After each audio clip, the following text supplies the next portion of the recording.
nìròyìn bá jáde lánàá o wípé Aláàfin ó fi Seyi Tinubu ọmọ Aṣíwájú Bọ́lá Ahmed Tinubu jẹ Ọ̀kanlọ́mọ of Yorùbá land. Ọjọ́ tí Ọ̀yọ́ àti Aláàfin ti bẹ̀rẹ̀ sí ní kan Ilé-Ifẹ̀ àtọ̀ ní lábùkù ọjọ́ náà ni aṣọ iye àti àpọ́nlé yẹn ti síkò lára wọn. Aláàfin ti lọ sọ́pọ̀lọpọ̀ ìlú, Aláàfin ò dí mẹ́fìt láti wá sí Ilé-Ifẹ̀. Ó speak volume. N tí Dọ̀tun Sànúsí ń ṣe tàbí tí yóò tún ṣe mẹ́wàá Seyi Tinubu ò lágbára rẹ̀. Àdàbà lọ ní àdàbà ọ̀nà ní à ń kùngbẹ́ iná ń jó ẹyọ kó ń lọ ìbá àsọ̀nà sí pápá ẹyọ fò yọ́ bá tiẹ̀ lọ. Aláàfin ọ̀wọ́ adé ò ní alámọ̀ràn gidi bí ti wù kọ́ mọ́ ṣé kò wá ságbà gidi mọ́ lọ́yọ̀ ni. Nbí tán pè ní Yorùbá land kò sí Ìjẹ̀bú ńbẹ̀ kò sẹ́gbà ńbẹ̀ kò sí Ìbàdàn ńbẹ̀ kò sí Ilé-Ifẹ̀ ńbẹ̀ kò sóńdó ńbẹ̀ kò sọ́wọ̀ ńbẹ̀ kò sákòókò ńbẹ̀ kò sẹ́kìtì ńbẹ̀ kò sọ́sọ́gbó ńbẹ̀. Yorùbá Parapọ̀ TV ẹ máa gbọ́ ẹ máa wò ó ẹ subscribe síbẹ̀ ẹ láìkí ẹ̀ bó bá ṣe ń lọ àwa ò ní jákẹ́tì yín ó di sí o. Yorùbá Parapọ̀ TV àgbàlẹ́tù ọmọdé làwó. Lórí bí Aláàfin tọ̀yọ́ ṣe fi ọmọ Seyi Tinubu fẹ́ jẹ Ọ̀kanlọ́mọ ilẹ̀ Yorùbá bẹ́ẹ̀ bá gbàgbé láìpẹ́ yìí ni wọ́n fi Dọ̀tun Sànúsí jẹ Ọ̀kanlọ́mọ Oòduà níbi tí àwọn kan ń gbépò yẹnu pé Ọ̀kanlọ́mọ Yorùbá ni wọ́n fi jẹ ṣùgbọ́n ní báyìí o Aláàfin náà ti wá fẹ́ fi Seyi ọmọ Tinubu jẹ Ọ̀kanlọ́mọ ilẹ̀ Yorùbá. Nígbà wo ni ọmọ Tinubu kó nílẹ̀ Yorùbá só tiẹ̀ fìgbà kan rí sọ pé ọmọ Yorùbá àtàtà lòun àti pé kí gan ló ti ṣe sílẹ̀ Yorùbá rí. Pàápàá òun náà ni wọ́n ti fìwé sọwọ́ sí Ilé-Ifẹ̀ wípé ẹni tó fẹ́ fi jẹ Ọ̀kanlọ́mọ ilẹ̀ Yorùbá wípé lágá wọn gbọ́dọ̀ dárú ẹ̀ wò lásà wípé ìlú Ọ̀yọ́ nìkan ni ó lè fi ọmọ Yorùbá jẹ. Àwa gbọ́ wọ́n ní pé ají ṣe bí Ọ̀yọ́ làárí Ọ̀yọ́ kì í ṣe bí baba ẹnì kọ̀ọ̀kan nítorí Ọọ̀ni ló kọ́kọ́ fi ìyẹn jẹ Ọ̀kanlọ́mọ Oòduà táwọn kan ń gbé pò yẹnu wípé wọ́n fi bàbá àwọn jẹ Ọ̀kanlọ́mọ Yorùbá níbi tí ọba Ọ̀wádé Aláàfin tọ̀yọ́ àtàwọn ọmọ Ọ̀yọ́ ti fọnmú ńgbà náà. Ṣùgbọ́n ní báyìí o àwọn náà wá fẹ́ sọ pé ohun tí wọ́n ṣe nílé-Ifẹ̀ làwọn náà fẹ́ ṣe nílùú Ọ̀yọ́. Àbíkòkó wá jáde wípé ká má sọ bẹ́ẹ̀ mọ́ wípé ají ṣe bí Ọ̀yọ́ làárí Ọ̀yọ́ kì í ṣe bí baba ẹnì kọ̀ọ̀kan. Ó tún wá ní ṣerú ọmọ Seyi Tinubu ló yẹ kí wọ́n fi jẹ irú oyè yìí wípé ipa àwo gan lọmọ Seyi Tinubu kó láàrin àwa Yorùbá ipa àwo ni bàbá ẹ̀ gan kó láàrin ọmọ Yorùbá lápapọ̀.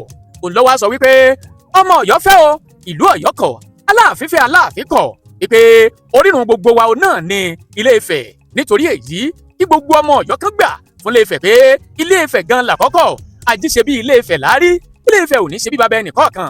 Ọba jẹ́gbà àkọ́kọ́ lẹ́yìn ń wò wá abẹ́jọ́ lólùfẹ́ wa tẹ́lẹ̀ rí ṣùgbọ́n ẹ ò tí ì tẹ subscribe button síbẹ̀ à ń bẹ̀ yín ni o ẹ jọ̀ọ́ ẹ já bá yín dọ̀rẹ́ kẹ́yìn náà ó bá wa dọ̀rẹ́ ẹ wá ń gbàgbé láti ti aago tí ń bẹ lẹ́gbẹ̀ẹ́ èyí tí ó máa rán yín létí nígbàkúùgbà tá a bá ti wà lórí ètò ẹ já ṣe àìtò ẹ já pín kálẹ̀. Ọ̀ọ̀ni lead Aláàfin follow a sì lálàáfin ní ìkejì Aláàfin ní rárá kò rí bẹ́ẹ̀ àwọn Ọ̀yọ́ ní dandan káwọn fi kùn bẹ́lẹ̀ torí ipá pè wọ́n ní igbákejì Ọọ̀ni torí ipá pè wọ́n lọ́mọ Ọọ̀ni. Aláàfin fọmọ Tinubu joyè ó túmọ̀ sí pé Aláàfin go low because as far as I'm concerned ọ̀pọ̀lọpọ̀ àwọn èèyàn ló deserve oyè nílẹ̀ káàárọ̀ òjìrè nílẹ̀ Yorùbá ju Seyi Tinubu lọ. Kí ni contribution Seyi Tinubu sí society? Kí ni contribution Seyi Tinubu sílùú Ọ̀yọ́? Kí ni contribution Seyi Tinubu sílẹ̀ Yorùbá? Bàbá rẹ̀ jẹ́ president and so kí ni impact tiẹ̀ gangan sílẹ̀ Ọ̀yọ́? Nígbà náà àtẹ̀jáde wá wípé Ọọ̀ni ò lẹ́tọ̀ọ́ láti fi yàn joyè tó bá gbé Yorùbá land pọ̀n. Akọ́kọ́ béèrè pé ń bo ní jẹ́ Yorùbá land gan àti sọ́lá ìmọ̀ye ìgbà níbi tán pè ní Yorùbá land kò sí Ìjẹ̀bú ńbẹ̀ kò sẹ́gbà ńbẹ̀ kò sí Ìbàdàn ńbẹ̀ kò sí Ilé-Ifẹ̀ ńbẹ̀ kò sóńdó ńbẹ̀ kò sọ́wọ̀ ńbẹ̀ kò sákòókò ńbẹ̀ kò sẹ́kìtì ńbẹ̀ kò sọ́sọ́gbó ńbẹ̀. Níbi tán pè ní Yorùbá land gangan Ọ̀yọ́ town Awẹ́ làwọn ò sí lára wọn mọ́ Akínmọ̀rìn Ìlọ́ra Tèdè níbi tí wọ́n pè ní Ọ̀yọ́ land ìbàbí Yorùbá land nìyẹn. Lóòótọ́ la ní ká jùmọ̀ máa lo èdè yìí kí àwọn tí ń sọ Ẹ̀gbá torí tá a bá fẹ́ kọ̀wé kó lè rọrùn kíkọ ká má ẹ̀sẹ̀ máa tú èdè Ẹ̀gbá tì ká má ẹ̀sẹ̀ máa tú Ẹ̀gìn tì because bẹ́ẹ̀ bá béèrè lọ́wọ́ tèmi pé èdè wo ló dùn jù mi ò ní sọ fún pé èdè tí mò ń sọ yìí ló dùn jù. Wọ́n ti sọ Ẹ̀gìn lójú ẹ rí wọ́n ti sọ Oǹdó Ẹ̀gìn lójú ẹ rí sáwọn tí wọ́n ń sọ Ìjẹ̀bú ti sọ Ìjẹ̀bú lójú ẹ rí kó gbọ́ bí èdè Ìjẹ̀bú ṣe dùn so ti gbọ́ Ẹ̀gbá rí wọ́n ti sọ Ẹ̀gbá lójú ẹ rí kó gbọ́ èdè Ẹ̀gbá bó ṣe dùn ṣé wọ́n ti sọ Ìjẹ̀ṣà lójú ẹ rí kó gbọ́ Ìjẹ̀ṣà bó ṣe yàn lẹ́nu ṣé wọ́n ti sọ Gbómìnà lójú ẹ rí kó gbọ́ Ìgbómìnà bó ṣe dùn. so o ti gbé dé àwọn Àkókó o ti gbé dé àwọn Èkìtì yóò dàbí ẹni pé kán má dákẹ́ ọ̀rọ̀ sísọ mọ́ kí wàá ní gàràjé kí làpọ́n po eégún gómìnà kí ló dé tí Ọ̀yọ́ fi nígbàgbọ́ wípé èdè àwọn là ń sọ ta ló fi sí wọn lẹ́nu ńbo l'Ọ̀rànmíyàn ti kúrò èdè wo l'Ọ̀rànmíyàn ń sọ nílé Ifẹ̀ tó ti kú ò tí wọ́n fi rò pé àwọn làwọn lédè kan àbáwọn kọ́ làwọn lédè kan ẹjá padà sórí ní tó gbé wa wá gangan ntọ́ wá gbé wa wá ní ti Ọ̀kánlọ́mọ Oòduà òní fi olóyè Dọ̀tun Sànúsí jẹ́ Ọ̀kánlọ́mọ Oòduà ariwo sọ̀ngbà náà ìwúyè wa wáyé lọ́sẹ̀ tó parí yìí ìwúyè tó wáyé ọ̀hún Ilé Ifẹ̀ gbàlejò kò ṣẹlẹ̀ rí ìdí ni pé láti sàmì ayẹyẹ ọdún 10 lórí àpèrè Oòduà Ọọ̀ni fi ọ̀pọ̀lọpọ̀ àwọn èèyàn joyè inú wọn náà ni obìnrin àkọ́kọ́ lórílẹ̀‐èdè yìí ìyàwó ààrẹ ìyàwó aṣíwájú Bọ́lá Ahmed Tinubu tọ́ọ̀ni fi jẹ yèyé aṣíwájú of Oòduà land oríṣiríṣi àtẹ̀jáde làwọn Ọ̀yọ́ gbé jáde lóòótọ́ kò dáa láti pẹ̀lú ọ̀bọ̀jáwùrà ṣùgbọ́n láwọn àkókò kan tọ́ọ̀bá láì Ọlọ́run rínú jẹ́ káyé náà ó ròde gbogbo ajá tó bá gbóni lọ́nà ọjà kọ́ la dá lóhùn láwọn ìgbà kan ṣùgbọ́n gbogbo ara ajá kọ́ nílé gbà á kéegun ọ̀wọ́lé kájọ́ ọmọ gbò bẹ́ẹ̀ ṣe ń wọlé yẹn ìrànlọ́wọ́ kéékèèké tẹ́ ẹ lè ṣe náà ni pé kẹ́ ẹ bá mi pín prógráàmù yìí now ẹ̀yin náà ti gbọ́ nǹkan tí ń ṣẹlẹ̀ ajá wípé mọ́tọ́ sí àtẹ́wọ́ gbogbo ọmọ ọkọ káàárọ̀ oòjíire lórí ọ̀rọ̀ Aláàfin Ọ̀yọ́ àti Ọọ̀ni tilé Ifẹ̀ nígbà tí mo sọ́njọ́ ní wípé à ń jù wọ́n ò ṣeé wí lẹ́jọ́ ìjà ìlara ọ̀tán bọ̀rọ̀ ó dàbí àríìrí sọ ẹ̀ńtọ́ wẹjúlẹ̀ rúmbà because àwọn èèyàn kan rò wípé Awíkóńkó ní dájálẹ̀ láàrin Ọọ̀ni àti Aláàfin tàbí pé ìjà tí ò sí ńlá ń wá sáàrin wọn mọ̀ wípé àríká tó wí àkíyèsí tá a ṣe ló máa sọ nǹkan tá a sọ I'm very very fortunate gbogbo ń tá a wí gẹ́lẹ́ bẹ́ẹ̀ ló ṣe rí bẹ́ẹ̀ bá gbàgbé ó yẹ Ọ̀kánlọ́mọ ó ti dájà sílẹ̀ sẹ́yìn níbi oṣù bíi mélòó kan sẹ́yìn ńgbà tó ní tilé Ifẹ̀ tí wọ́n fi aláṣẹ àti olùdarí Ìlàjì resort center olóyè Dọ̀tun Sànúsí tí wọ́n fi wọ́n jẹ Ọ̀kánlọ́mọ Oòduà ọ̀tọ̀ ní báwọn Ọ̀yọ́ ṣe gbé àtẹ̀jáde sáré jáde látọ̀ Ọ̀yọ́ Aláàfin ń pé kí Ọọ̀ni ó tètè dá padà wo bàbá Ìjẹ̀bú kíákíá bí bẹ́ẹ̀ kọ́ òfin ó sì ṣe ọwọ́ ẹ̀ wọ́n ní wọ́n fọ́ Ọọ̀ni ní 48 hours bí 72 hours dẹ́ni àwa dúró 24 hours pé a dúró 48 hours pé a dúró 72 hours pé tẹ̀tì òun nǹkan kan ò ṣẹlẹ̀ èwo làbọ̀rọ̀ dójú ti rẹ ni ó túmọ̀ sí pé Aláàfin Ọ̀wọ́ adé ò ní alámọ̀ràn gidi bí tí ò kọ́ mọ́ ṣé kò wá ságbà gidi mọ́ lọ́yọ̀ọ́ ni tẹ́ ẹ̀ bá gbàgbé owó àti lára ti bẹ̀rẹ̀ látìgbà tí Aláàfin ti dé gbogbo nǹkan tí ń ṣẹlẹ̀ ti jẹ́ ká mọ̀ wípé Aláàfin jó mo kùnà mo ṣìnà Aláàfin gangan ò ní direction Aláàfin gangan ò mọ ibi tí ń lọ Aláàfin gangan ò létò gbogbo àwọn ọmọ tí wọ́n pera wọn lọ́mọ Ọ̀yọ́ àwọn ọmọ Bàrìbá tí wọ́n pera wọn lọ́mọ Ọ̀yọ́ tí wọ́n kórè ìtàkùn ayélujára tí wọ́n ń sọ̀sọ́kúsọ tí wọ́n ń kọ̀kọ́kúkọ àwọn wà nínú ẹni tí ń ti Aláàfin ní tìkùtì tàbí tí wọ́n ń pọ̀tré Ọ̀yọ́ bí Ọ̀yọ́ ṣe ń fira wọn hàn báyìí nígbà náà àtẹ̀jáde wá wípé Ọọ̀ni ò lẹ́tọ̀ọ́ láti fi èèyàn joyè tó bá gbé Yorùbá land pọ̀n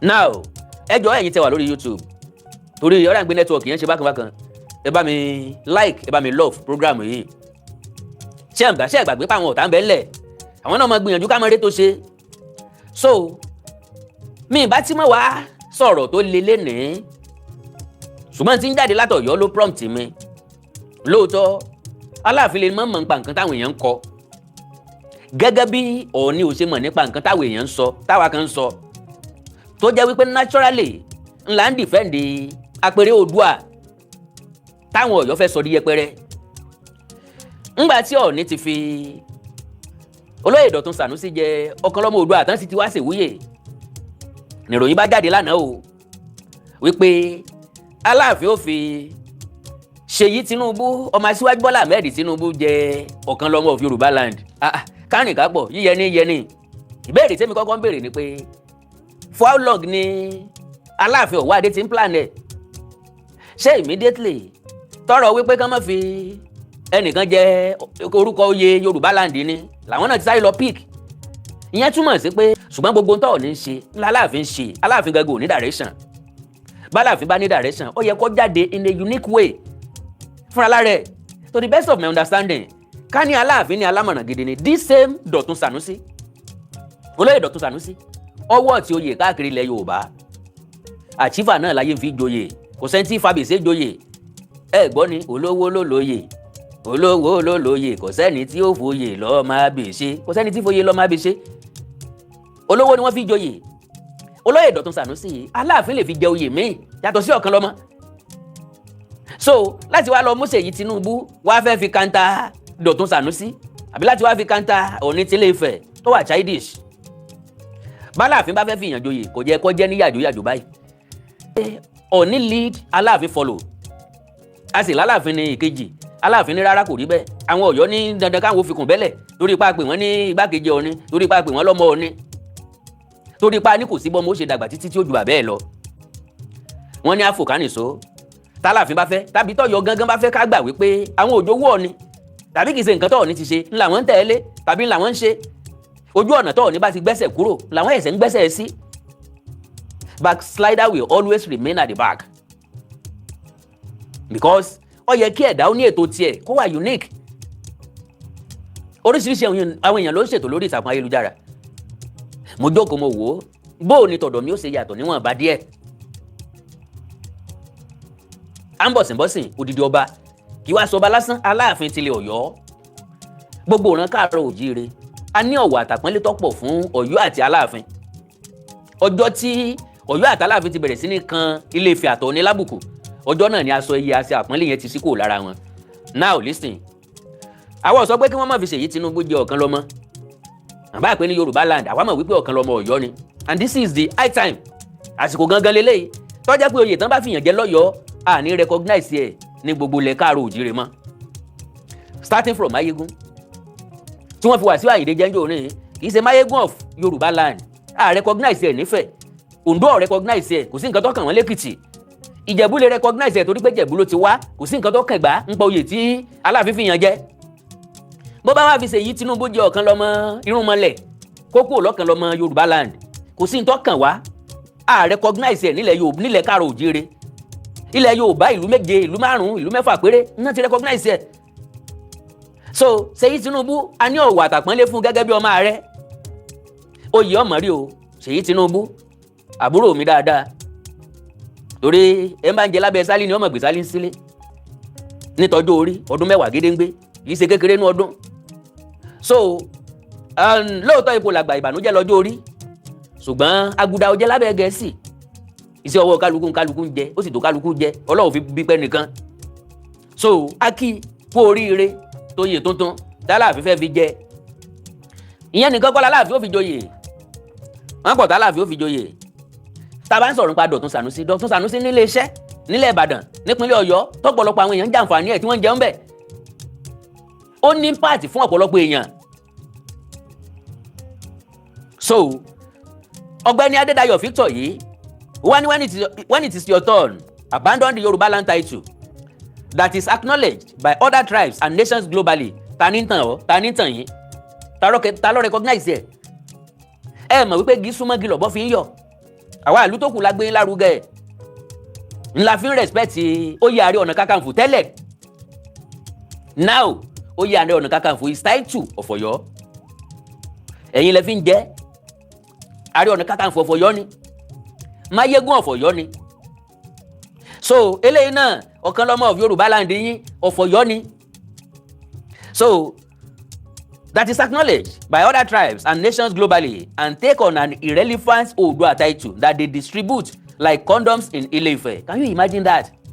Now lára ọ̀rọ̀ tó prompt mi tí mo fi wá, the earlier the better tí Ọ̀yọ́ bá pe ọmọkùnrin tí wọ́n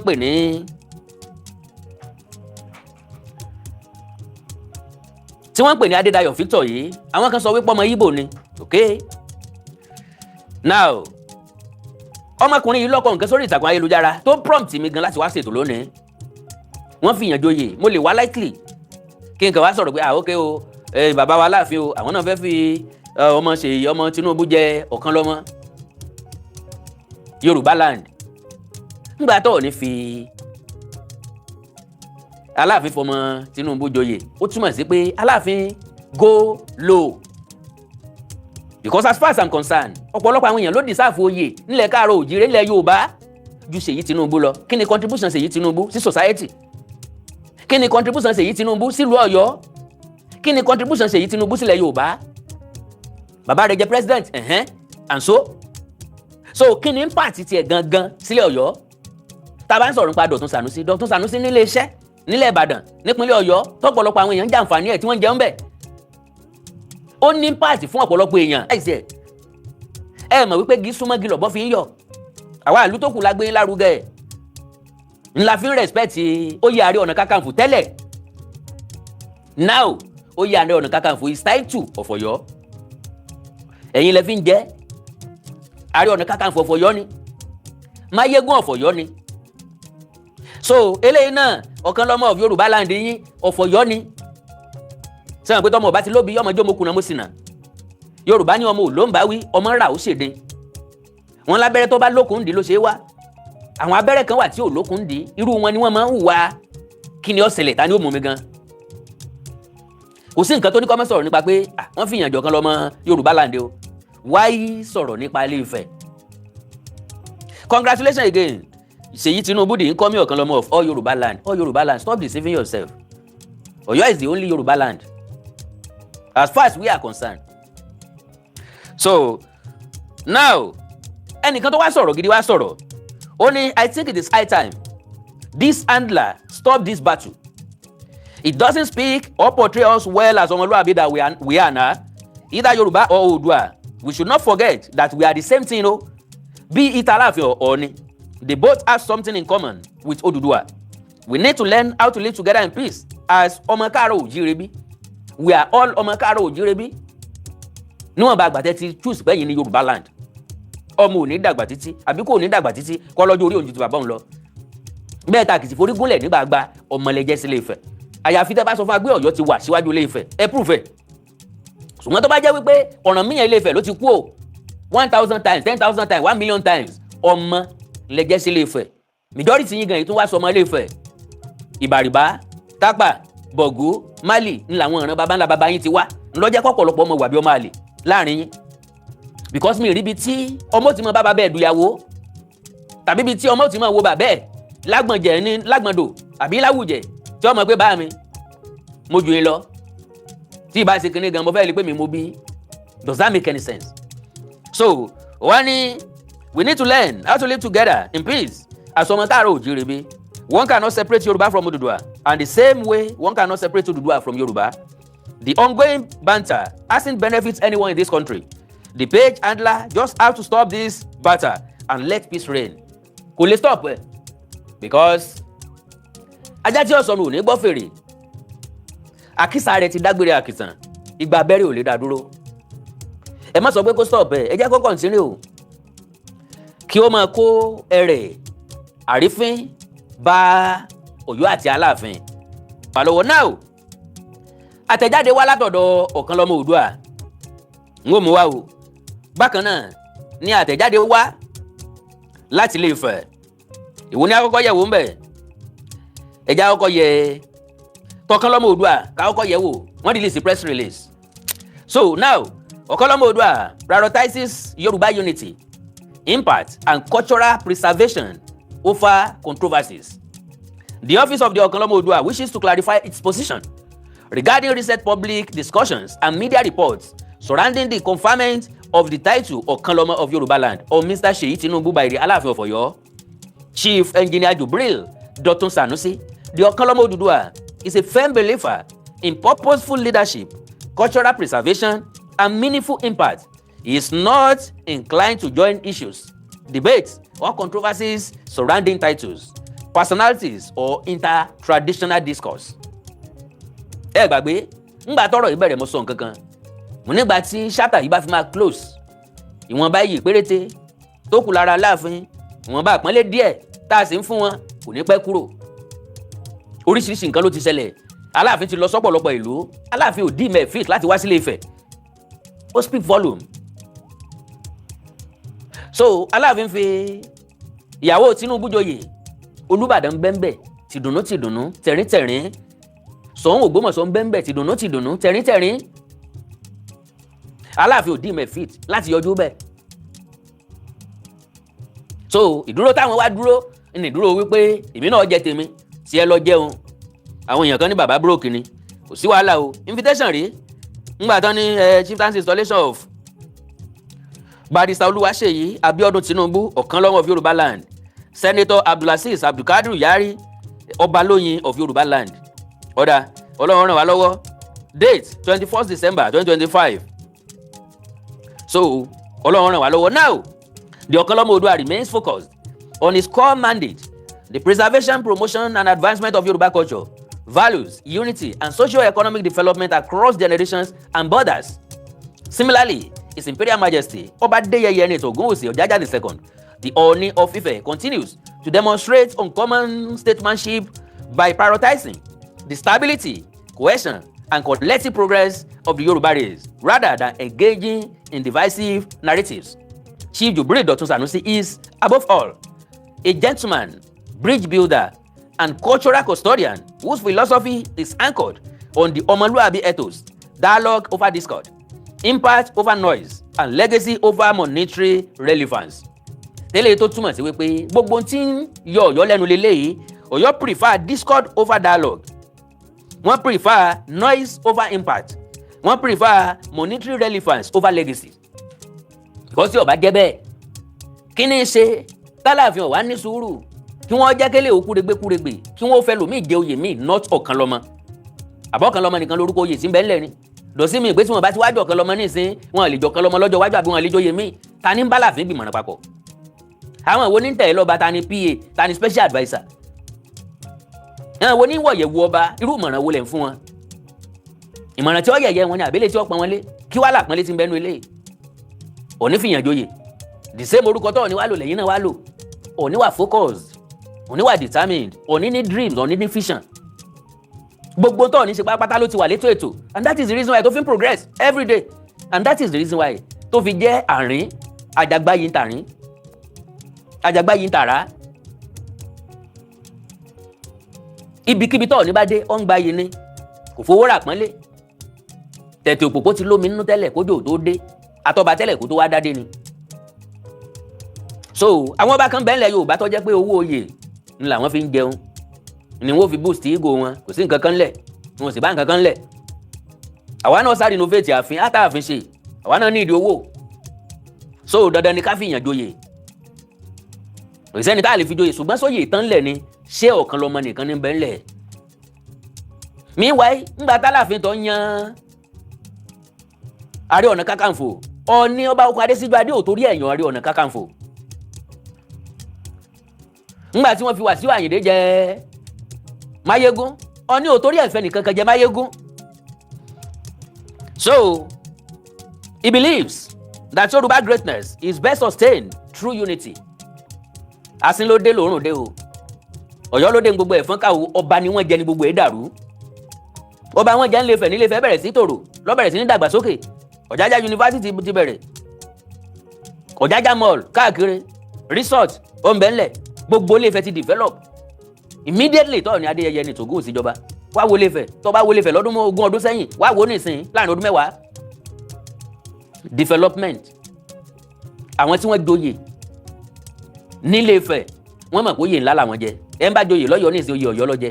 There is nothing like Yoruba land again. Because oyè tẹ́ jẹ́ kò sọ pé k'Olúbàdàn má jẹ́, Ṣọ̀ún Ògbómọ̀ṣọ́ lè jẹ́, wọ́n lè jẹ́ ń Jẹ̀bú. Wọn ò kàn lóyè Ọ̀rẹ́ Ọ̀nà Kakanfò ní Jẹ̀bú, wọn ò ní Lẹ́gbàá ni, wọn bá ti jẹ́, wọn ò ní Níbàdàn. Ààrẹ Ọ̀nà Kakanfò wà Lẹ́gbàá. Wọ́n náà jà Ààrẹ Ọ̀nà Kakanfò Lẹ́gbàá. Bó bá wọ̀ Ọọ̀ni lọ́la, Ọọ̀ni lè jẹ́ Ààrẹ Ọ̀nà Kakanfò nílẹ̀ Oòduà, Ààrẹ Ọ̀nà Kakanfò fún Oòduà land. Ní ọba tún gbé Gani Adams mi. Ààrẹ Ọ̀nà Kakanfò Ọ̀yọ́. He believes that Yoruba greatness is best sustained through unity, mutual respect among traditional institutions, and collaborative efforts, not through public confrontations or competing narrative. kí là ń compete lé lórí Ọọ̀ni làgbà Aláàfin làgbà rádàdà ìkejì kínní ọmọ kéékèèké gan wá bí dàgbàsókè ó sì bálẹ̀ ayé wọn àwọn tó rí jẹ ń wá báwọn tí ò rí jẹ ó sì rí jẹ ẹnìkan wá ń jà lórí supremacy àdàbà lọ ní àdàbà ọ̀nà ní à ń kùngbẹ́ iná ń jó ẹyẹ oko ń lọ ẹ̀ bá àsọná sí pápá ẹyẹ ó fò yọ́ bá tiẹ̀ lọ. So the Okanlomo Oodua therefore reiterates his commitment to cultural diplomacy, youth empowerment nítorí wọn ṣẹ̀ṣẹ̀ mọ́ sẹ́ńtì ẹnu bí ó ṣe rú àwọn ọ̀dọ́ lágbára báwọn tí ò ríṣẹ́ ṣe ó ríṣẹ́ ṣe bí ló ṣe dàgbàsókè nǹkan tí ó máa yé dẹrùn ní Okanlomo Oodua wà fún ti ẹnu. Diaspora reconnection, economic and educational advancement within Yoruba land. Yoruba land ìtàn jẹ́ iná ní ìṣòro wa káyọ̀kó. He remains steadfast in working with all well-meaning stakeholders for the collective good of the Yoruba people, irrespective of titles or personal distinctions. This is a time for calm reflection, cultural responsibility, and unity, not contention. Signed, Williams Abiola, Personal Media Aid, Chief Engineer Jubril Dotun Sanusi, Okanlomo Oodua. Àtẹ̀jáde tó wá láti bẹnu ilé. We have Ààrẹ Ọ̀nà Kakanfò in Ẹ̀gbá Ìjẹ̀bú. God bless you. So wọ́n lè jẹ́ Ààrẹ Ọ̀nà Kakanfò Ìbàdàn lọ́la, bàbá wo Olúbàdàn, oríṣiríṣi oyè wọ́n lè jẹ́. Kò sẹ́ni tí ó dá wọn dúró, kò sẹ́ni tí ó stop wọn, kò sẹ́ni tí ó sọ pé wọ́n ṣe jẹ́.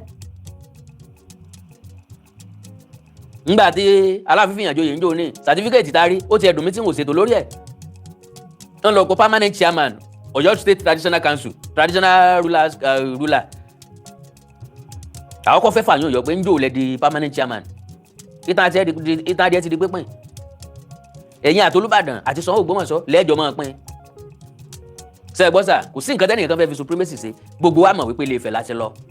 Ilé-Ifẹ̀ náà fàtẹ̀jáde ta. Pápápá ẹ jẹ́ kí n sáré ká kí n lè tètè kú òun bí mo ti ní mo sáré wá ni. Mo kánjú wáyé mo sì ní kánjú lọ ṣùgbọ́n lórí ètò eléyìí mo kàn sáré wá. Kí n lè sáré padà, kí n lọ sinmi látàárọ̀. In moments of cultural transition, the true essence of traditional leadership is revealed not in rivalry or reactionary gestures, but in vision, responsibility, and service to the people. Recent developments surrounding the Okanlomo title have once again brought to the fore the contrasting approaches to kinship within Yoruba land. While distractions and controversies make headlines elsewhere, the Ooni of Ife, Arole Oduduwa, Olofin Ademola, Ooni Adeyeye ní Ogunwusi, CFR, Ojaja II remains firmly focused on the higher calling of his sacred throne, unity, development, security, and the future of the Yoruba people. The conferment of the prestigious title of Okanlomo Oodua on Prince Dotun Sanusi in Ile-Ife on December 5, 2025 was neither impulsive nor symbolic pageantry. It was a deliberate act rooted in tradition, consultation, and purpose. Unlike titles conferred for more ceremony, Okanlomo Oodua represents service, responsibility, and pan-Yoruba commitment. This was clearly demonstrated by Sanusi's immediate articulation of a national mandate, his hosting of the Okanlomo Oodua National Security Summit, Ilaji 2026, aimed at addressing insecurity across forests, farms, villages, and cities in Nigeria. This is leadership with substance, where titles translate into action, dialogue, and national relevance. Àwọn eléyìí ọ̀fọ̀ bá jẹ lórí irọ́ o, wọn ò fìjòyè jẹ lórí ẹ̀tàn, wọn ò lè jẹ́ kí àwọn alálẹ̀ òbí àwọn. Okanlomo Oodua tí wọ́n jẹ ẹni tí wọ́n fi jẹ́ ó kúnjú òsùn ó tó gbangba sùn lọ́yẹ̀ ni. So ẹni bá fẹ́ jowú lè jowú ní tí Dọ̀tun Sànúsí ń ṣe tàbí tí yóò tún ṣe mẹ́wàá Ṣèyí Tinubu ò lágbára rẹ̀. Mẹ́wàá Ṣèyí Tinubu ò lágbára rẹ̀. Ṣèyí Tinubu wálé ayé tiẹ̀ láyé ọ̀tọ̀. Ó ń gbádùn gbèsè ayé ẹ̀ láyé ọ̀tọ̀. Kò sí ní tí wọ́n fi jẹ láyé tí ò wọ́ tiẹ̀. Ṣùgbọ́n ká mọ̀ fọmọ ọlọ́mọ dá controversy lẹ̀. Kí lọ́jọ́ orí ẹ̀? Wọ́n mọ̀ ní ìdìbò 2027 tiwọn fún bàbá ẹ̀. Ẹ má kórè ọmọ ọlọ́mọ bọ controversy tí ò nídìí. Oyè mi ń bẹ́ńlẹ̀ tẹ́lẹ̀ fi jẹ́. So why ti Ṣèyí Tinubu wájú Okanlomo of Yoruba land? Ẹ sá mọ̀ pé sẹ́ńjì díẹ̀ ó ti bẹ̀ ń jáde. Ọlọ́run ràn gbogbo wa lọ́wọ́. Ile-Ife is universally acknowledged as the cradle of Yoruba civilization. The Ooni's role, historically and spiritually, transcends local boundaries because it is anchored in origin, consensus, and cultural continuity This reality was visibly reaffirmed during the Okanlomo Oòduà installation. Not orúkọ oyè lásán, not supremacy, not èmi làgbà ìwọ làgbà. Across the southwest, tangible projects bearing the Ojaja vision are reshaping communities and creating opportunities. Òní ń gbà yàn síṣẹ́, èyí ń jà sí olórí aládé wéréwó, olórí aládé fọ̀wéà, olórí aládé ń bo lẹ́gbẹ̀ẹ́ àwọn wo, olórí aládé tí ò lè pàṣẹ fọ́ba mi pé kó má sùn ilé ẹ̀ tàbí kó má kọjá tàbí kó má rìn, olórí aládé tí ò lè gbẹ́sẹ̀ léyàwó gbéyàwó ẹni tí ń ti wí barò lásán kó má rojọ́ sí kán má jọ dé kóòtù. So what are you talking about?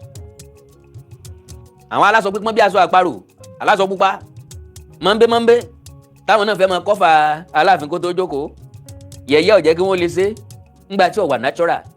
Ẹ̀gbìn kì í jẹ̀ lọ, opó kì í jà tọwọ́ fẹ́, àpá yìí dàbí ojú ara. Ní téèyàn bá fẹ́ kó lè dàbí tẹ́ntó ní, ìtìjú kò ní jẹ́ kó lè gbé jáde. ń bọ̀ ya ilá Aláàfin òyìnbó ọ̀yàn lọ́wọ́, òpó ti bọ̀ ọ̀pọ̀lọpọ̀ èèyàn lọ́wọ́, ẹni dìde kíyàn, ó ti dìde kí ọ̀pọ̀lọpọ̀ èèyàn. Ẹni kò bá Ọọ̀ni jìjà àgbà ń wá lárí yìí. Ó yí gbogbo iléepo, abéèrè pé ṣé yóò dé Ilé-Ifẹ̀, ọdún Ilé-Ifẹ̀ wà nínú ibi tó ń wòde láti ìgbà tó ní tálàfin tó ti jọba. Ọ̀nà Ilé-Ifẹ̀ ń dùn wọ́n lẹ́sìn. Ó ń létí gbọ́ àwọn lẹ́nu Àwíkòkó nípa bí àwọn ọmọ Ọ̀yọ́ àti ọba Aláàfin tọ̀yọ́, ọba Ọ̀wọ́adé ẹlẹ́tùkejì, nípa bí àwọn náà ṣe fẹ́ fi ọmọ Ṣèyí Tinubu joyè. Ó ti wá di ajíṣe bí Ilé-Ifẹ̀ láàrí, Ilé-Ifẹ̀ ò ní sí gbàgbà ẹnìkọ̀ọ̀kan o. Bọ́ wá jẹ́ gbà àkọ́kọ́ lẹ́yìn ń wò wá, àbẹ̀jọ́ olólùfẹ́ wa tẹ́lẹ̀ rí ṣùgbọ́n ò tí ì tẹ subscribe button síbẹ̀. Àwa ń bẹ̀ yín ni o, ẹ bá wa tẹ̀ ẹ́ sójú ẹ̀, ẹ̀já bá yín dọ̀rẹ́, kẹ́yìn náà ó sì bá wa dọ̀rẹ́. Ẹ má gbàgbé láti aago pélébé tí ń bẹ lẹ́gbẹ̀ẹ́, èyí tí ó máa rán yín létí nígbàkúùgbà tá a bá ti wà lórí ètò.